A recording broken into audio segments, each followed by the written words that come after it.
Assalamualaikum warahmatullahi wabarakatuh. Perkenalkan semuanya, nama saya Syabila Nanta Khairunisa dengan NIM 06020323050 kelas MPIC. Di sini saya akan menjelaskan mengenai perencanaan supervisi dalam pendidikan dan manajerial. Selanjutnya silakan disimak video saya. Oke teman-teman, perlu kita ketahui bersama bahwasanya perencanaan supervisi baik dalam aspek akademik maupun manajerial menjadi dasar utama bagi aktivitas sistem pendampingan dalam pendidikan. Untuk supervisi akademik, pentingnya rencana supervisi akademik mencakup identifikasi kebutuhan para guru, penentuan tujuan yang jelas, pemilihan metode supervisi yang sesuai, serta desain instrumen untuk mengevaluasi keberhasilan. Nah, sekarang mengenai supervisi manajerial. Perencanaan supervisi manajerial juga memiliki peran penting untuk mendukung efektivitas tata kelola dalam pendidikan. Supervisi manajerial bukanlah sekedar formalitas saja, melainkan strategi penting yang mencakup penetapan target, penyusunan jadwal kunjungan, pengembangan alat, serta penunjukan tim pendamping. Semua itu bertujuan untuk memastikan bahwasanya supervisi dilakukan dengan cara yang terstruktur dan tepat waktu. Nah, selanjutnya kita akan membahas mengenai kebutuhan supervisi dan bagaimana langkah-langkah yang dapat kita lakukan untuk mengidentifikasi apa saja kebutuhan dalam melakukan supervisi. Yang pertama yaitu identifikasi kebutuhan supervisi, yaitu mengenai analisis kebutuhan dimulai dengan mengidentifikasi area mana yang membutuhkan perhatian khusus. Yang kedua yaitu kumpulkan data awal, seperti data mengenai kinerja guru, hasil belajar siswa, dan kepuasan orang tua dapat digunakan untuk mendapat gambaran yang jelas tentang kondisi yang akan dihadapi. Yang ketiga yaitu analisis kesenjangan. Nah, dari data yang terkumpul, dilakukanlah analisis untuk mengetahui kesenjangan antara kondisi ideal dan kondisi nyata. Analisis ini akan menjadi dasar perencanaan untuk menentukan prioritas supervisi yang akan dilakukan. Yang selanjutnya yaitu mengenai perumusan tujuan dan sasaran dari supervisi, yaitu yang pertama mengembangkan kompetensi guru, membantu penyusunan kurikulum dan RPP, mengembangkan profesionalisme dan motivasi guru, mengidentifikasi kesulitan belajar siswa, meningkatkan keterampilan manajemen kelas, serta yang terakhir yaitu membimbing penelitian tindakan kelas. Oke teman-teman, yang selanjutnya kita akan membahas mengenai penyusunan rencana kerja supervisi dalam Prota dan Prosem. Prota, perlu diketahui, Prota adalah program tahunan, ialah sebuah skema yang menetapkan periode waktu yang dibutuhkan dalam 1 tahun pembelajaran untuk meraih sasaran yang telah ditentukan, seperti tingkat kemampuan dan keterampilan dasar. Nah, dalam program tahunan sendiri memiliki fungsi sebagai alat untuk pembuatan proyek, manajemen sumber daya, dan evaluasi kinerja karyawan atau anggota dalam suatu organisasi. Nah, selanjutnya yaitu mengenai penyusunan program semester yang harus diperhatikan mengenai alokasi waktu dan pencapaian kompetensi dasar yang ingin dicapai. Harus membuat tema terlebih dahulu. Setelah itu menyusun setiap tema menjadi subtema dan menentukan jangka waktu pembelajaran untuk setiap tema dan menetapkan kompetensi dasarnya. Pembahasan selanjutnya yaitu mengenai instrumen supervisi akademik dan manajerial.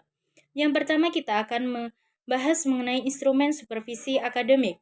Instrumen supervisi akademik kini semakin modern dengan dukungan digitalisasi, memudahkan observasi, refleksi, dan tindak lanjut secara sistematis.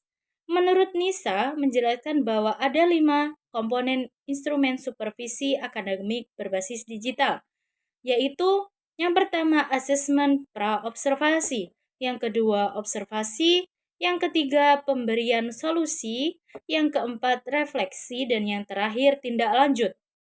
Aspek yang mendukung proses pembelajaran dan pengajaran, yaitu dengan komponen. Selanjutnya mengenai supervisi manajerial. yang merupakan aktivitas untuk menilai berbagai aspek yang mendukung proses pembelajaran dan pengajaran. Supervisi manajerial mencakup yaitu pertama perencanaan, yang kedua koordinasi, yang ketiga pelaksanaan, yang keempat evaluasi, serta yang terakhir yaitu pengembangan keterampilan sumber daya manusia dalam pendidikan serta sumber daya yang lainnya. Selanjutnya kita akan membahas mengenai penentuan prioritas dan skala kebutuhan supervisi. Penyusunan skala prioritas dalam supervisi akademik penting untuk mengelola waktu dan sumber daya.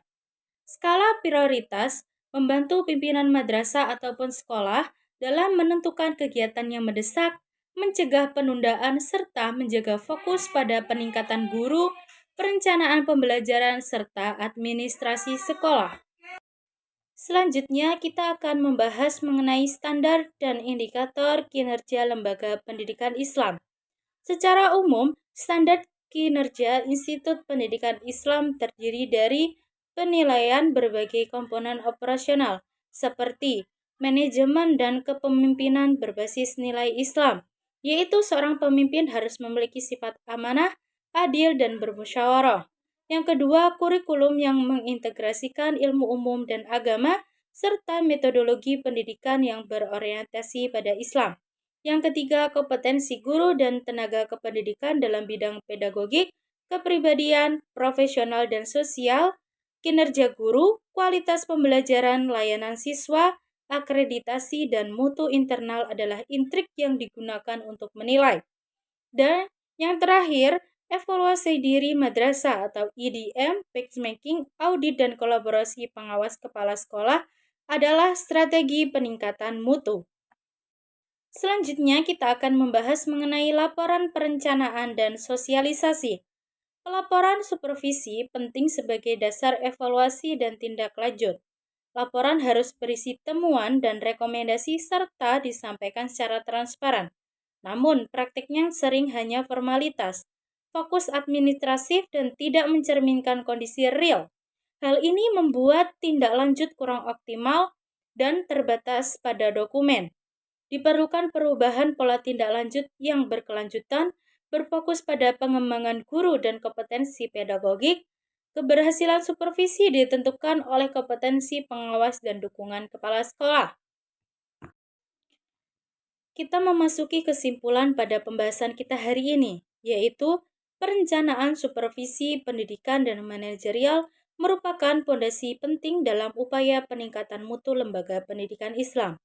Supervisi akademik berperan membina guru melalui identifikasi kebutuhan, perumusan tujuan, penyusunan rencana kerja, serta pemanfaatan instrumen yang tepat guna mendukung peningkatan profesionalisme dan kualitas pembelajaran. Sementara itu, supervisi manajerial memastikan bahwa tata kelola pendidikan berjalan secara efektif, efisien, dan akuntabel melalui perencanaan, koordinasi, serta evaluasi yang berkesinambungan. Kebutuhan supervisi meliputi peningkatan kompetensi guru, efektivitas pembelajaran, penguasaan teknologi, hingga penguatan nilai-nilai Islami dalam proses pendidikan. Penentuan prioritas dapat dilakukan melalui instrumen seperti evaluasi diri madrasah atau kita sebut EDM, sementara standar dan indikator kinerja lembaga pendidikan Islam mencakup kepemimpinan Islami, kurikulum integratif, kompetensi tenaga pendidik, layanan siswa, dan mutu internal. Dengan dukungan pengawas, kepala sekolah, dan partisipasi seluruh warga sekolah, supervisi yang terencana dan terukur akan berdampak pada profesionalisme pendidik, kualitas pembelajaran, serta mutu lembaga pendidikan Islam secara berkelanjutan. Sekian pembahasan kita pada hari ini. Saya Syabila Nanta, mohon maaf apabila ada salah kata dan perbuatan. Saya undur diri. Wassalamualaikum warahmatullahi wabarakatuh.